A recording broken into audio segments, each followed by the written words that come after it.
What if your body is not reacting to food, but the fear that you have around food? If you've become anxious and hypervigilant and stuck in avoiding food and restricting food, know that you are not alone. But there's another way to look at this. It's important to know that food fear is common, particularly after you've experienced something like bloating, nausea, or diarrhea. It's very normal to wonder what you've eaten and what could have caused it. And there's so much information around these days about restrictive diets and food sensitivities that it's really normal for people to take that option when they have digestive issues to, first of all, look at food and try changing diets, making things a bit more restrictive than they are at the moment. But my question today is, could it be your nervous system and not the food itself? As somebody who works in the space of mind-body health and also gut-directed hypnotherapy, I've worked with many clients who are sure that they've got food sensitivities, when actually it was their nervous system reacting to things such as fear around food or unhelpful thoughts about food, and also with emotions that they were having difficulty digesting. Even for me, with all the experience I've had in this mind-body space and with gut-directed health and healing, I still sometimes might get a twinge or a niggle in my tummy and think, first of all, oh, what did I eat today? Maybe I ate something that didn't agree with me, or I had too much of whatever it might be, gluten, dairy, whatever. The thoughts can be quite automatic, but the more you learn about mind-body healing, the quicker you will come to the point where you go, oh, why am I even thinking that about food? Of course, it's probably most likely not about food, and much more likely about something that has upset me, or something that I'm feeling fearful about, or some part of my life that I'm not able to digest, some emotion that I'm not able to digest, or some information or some news that I've heard, particularly in the environment we're living in the moment. It's quite common for us to realise that we're dealing with a lot of information, and often things are upsetting. So now, rather than jumping on that fear thought about food, which might be my first thought sometimes, I stop, have a bit of a breath, and look back over the last 24 hours or even a couple of days and scan for where I might have been feeling fearful, feeling worried, feeling that I had emotions that I wasn't able to digest, and perhaps reflecting on those, journaling about them, but certainly shifting myself from that automatic thought about, oh, it must be something I ate, to more of a considered thought and reflection on where I might be having trouble emotionally. Know that digestive issues, and particularly fear around food, is quite a common part of neuroplastic pain and TMS. And if you're interested in hearing more about that, then take a look at my other videos, general TMS videos, and also videos where I talk about digestive health and how TMS healing can help with that. So just defining what food fear is, I would say food fear is when you have fear that certain foods will cause you digestive issues, whether that's bloating, constipation, a flare-up, even skin eruption. So having that real fear of when you eat this food, then you're going to get this result. But it's important to know that this is something that is really common, particularly in people who experience TMS. It's important to know that it's not all in your head. It's just your nervous system reacting to your thoughts and beliefs around food and doing all it can to try and protect you. So I just want to talk about how the loop happens when we have these thoughts and beliefs, and how they're set up, I guess, and how they become a loop and a cycle that we have trouble getting out of. So I'd like to explain how the fear food loop begins. So it really goes like this. You eat something, so you might be out, you might be at a social event, you eat something, and shortly after you have a reaction, whether it's bloating, diarrhea, discomfort, and then your brain tags that food as dangerous. Then, of course, the next time you eat that food, whether it's before you eat the food, while you eating the food, or perhaps just after you finish, you might have that fearful thought again around that food and what happened last time. And then, of course, what happens next is you get what you expected. And you get that reaction almost as in a response to what you're expecting. So I'd like to tell you a little bit about my story, and it started a very long time ago when I was, I guess, probably in my early 20s, and I was working in a job that I found stressful. I was fairly recently out of uni, and it was new, and being in the workforce I found quite stressful. And I started having digestive issues and went and saw a naturopath and went on a very restrictive diet, so no gluten, no dairy, and maybe even no meat at the time. And I did get some results from that, but sort of I was in my 20s, so I went on with my life and things seemed to iron themselves out. And then probably fast forward to a point when I was in my 30s, and I'd had a little bit of digestive issues in the interim, but nothing too serious. And then probably in my 30s, I was in another very stressful situation. It was probably beyond work. It was probably just life felt stressful, and my anxiety seemed to have been switched on for a range of reasons.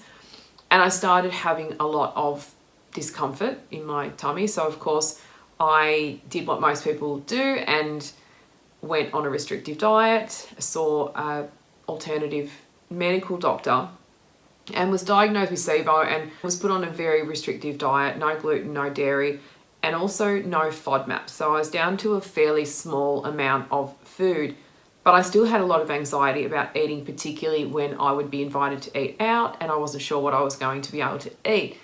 And just even that not knowing exactly what was in my food could certainly trigger fear and trigger symptoms. But also sometimes I would just get symptoms even if I'd eaten all the safe foods. So I'd not eaten gluten, not eaten dairy, not eaten FODMAPs, and I was still getting symptoms, still getting discomfort, and still very, very fearful and hypervigilant around how I felt in my body. So constantly checking, and I wake up in the morning and wonder how I felt and check, and throughout the day, you know, how does my tummy feel? I was always aware of what was happening in my digestive area. And this went on for a while until I was able to have gut-directed hypnotherapy with a wonderful therapist who then encouraged me to study hypnotherapy and do this myself, which I do with people now. And that was really helpful, and it got me a long way towards that feeling of safety in my body and just being a lot calmer. However, I guess what really moved the needle for me in healing was reading Ellen Gordon's book, The Way Out, and really, really deeply understanding the pain-fear cycle and how I was relating that to food, and then being able to use the strategies in that book, really simple things, to shift my mindset, to calm my nervous system, and to ultimately heal to the point where, of course, sometimes I have little niggles and I sometimes wonder if I have something that I shouldn't have. But even if I do have a niggle, most of the time now I'll pull out my journal and start writing about what's been happening for me emotionally in recent times, not looking at my food and scanning everything and thinking that I need to eliminate something else. And that has led to a real sense of freedom around food, and it's just awesome to be able to freely eat things and not have that fear and that guilt. So for me, changing those beliefs, and for a number of my clients, changing those beliefs and the nervous system being on high alert to a sense of calm and feelings of safety around eating and foods. So you might be thinking, oh gosh, do I have food fear? Here are some of the signs that you may in fact have fear around food. So they're things like feeling anxious before eating, particularly if you've been invited somewhere where you're not really sure what's going to be on the menu, and having that real fear and resistance to wanting to do that. You eat safe foods, but you still tend to feel unwell after eating them. Symptoms might appear in one setting and not others. So you might get the symptoms when you're in social settings or when you're at work, but not when you're at home. You are down to just a very small number of what you consider safe foods, and you've had tests and they're all normal, but you still feel unwell or have flare-ups. The good news is you can absolutely shift this. It's really about sending your nervous system messages of safety. And rather than freaking out when you have sensations or symptoms in your belly, it's having that ability to notice those sensations and those symptoms and hold them lightly, and just take perhaps what's happening in that part of your body a little less seriously. This is about bringing a sense of safety to your nervous system and not freaking out when you have signs and symptoms and sensations in your belly. And for me, it certainly helped to hold those sensations a little bit more lightly and take them just a bit less seriously. So some of the mind-body tools that have really helped me and many of my clients with shifting this food fear and coming into a place of safety is firstly somatic tracking. And this is something that we use when our symptoms are more mild. So it's just noticing it and observing and labeling our feelings in our bodies with a sense of curiosity and also messages of safety. Gentle exposure is another thing to foods that we do fear. So just trying a very small amount of those foods, one at a time, that we're fearful of, whilst we send messages of safety, like I'm having this small amount of bread and it's okay, it's safe to have this, it's okay to have this. And just being really gentle with yourself and taking the amount that you feel comfortable with at the time, and then next time adding a little bit more and seeing how that feels. But the important part of that is the exposure with the messages of safety. So do it when it feels right and when you are in the space where you can feel safe and take the time and soothe yourself. If the fear does come up, it may come up. We're not saying eliminate fear, but it's just noticing that and being able to say, I see you, fear, but it's okay, we're just trying this and my body's okay. I can do this and it's safe. Another favourite of mine is, and there's many videos online that you can look at for this, is just doing some gentle EFT tapping or some breath work before you eat, particularly if you are in a situation where you've got to go out and eat something and you're a little bit fearful about it. Just having that time beforehand to do some self-soothing, to breathe, tap, or if you're somewhere out, I like to just touch some of those pressure points that are used in EFT, whatever feels good to you. It might be under the collarbone, or it might be just the side of your eyebrow, wherever feels good for you, but just doing some gentle, subtle pressure while you tell yourself you're safe and it's okay. And just taking a moment to perhaps notice that you're feeling a bit fearful about the meal you're about to have. And as I've sort of mentioned in some of those other steps, particularly in somatic tracking, but this is something that we can do anytime throughout the day, is noticing and labeling our thoughts. So we might be going out for dinner later and we're already thinking, oh gosh, I don't know what I'm going to be eating. And oh God, what if I don't feel well tomorrow? I really need to feel well tomorrow. So you may say something to yourself like, oh, there's fear, or there's my food fear, or there's a food fear thought. I'm noticing that I'm having fearful thoughts about later. If it's something that you experience more commonly, so it might be gluten or it might be dairy, I like to create a story around that fear just to lighten up the reaction to it a little bit and not take it so seriously, and also see it as a thought and as a story and something, a loop that's coming around in your mind. So if it's gluten and you've eaten some pasta, it might be like, there's the pasta disaster story.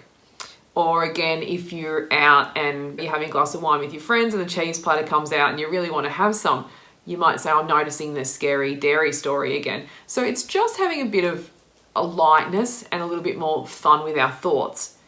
And doing that tends to help our brains just calm down a little bit. And when our brain calms down, our nervous system calms down. And as that happens, of course, our body feels safe and we're much more likely to be able to digest the foods that we're eating because we're not in that state of tightness and fear. We can actually just enjoy being in the moment a bit more and having perhaps a little bit of that food that we've been fearful about before and not freaking out about it. So if you're feeling a little bit stuck in food fear and you've tried a lot of things and nothing really seems to help, then I would encourage you to have a look at my other videos that I've spoken about regarding TMS and mind-body syndrome more broadly, but also some of the videos I've got about digestive issues and neuroplastic pain and ways that we can work with our gut and our mind and our body to start healing those things.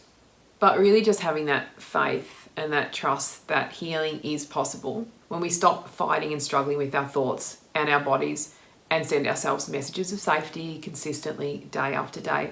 So look, I hope you enjoyed today's video and you can take some things away and practice them. And if you did enjoy it, please like the video, subscribe to my channel, that really helps. And I hope to see you in the next video.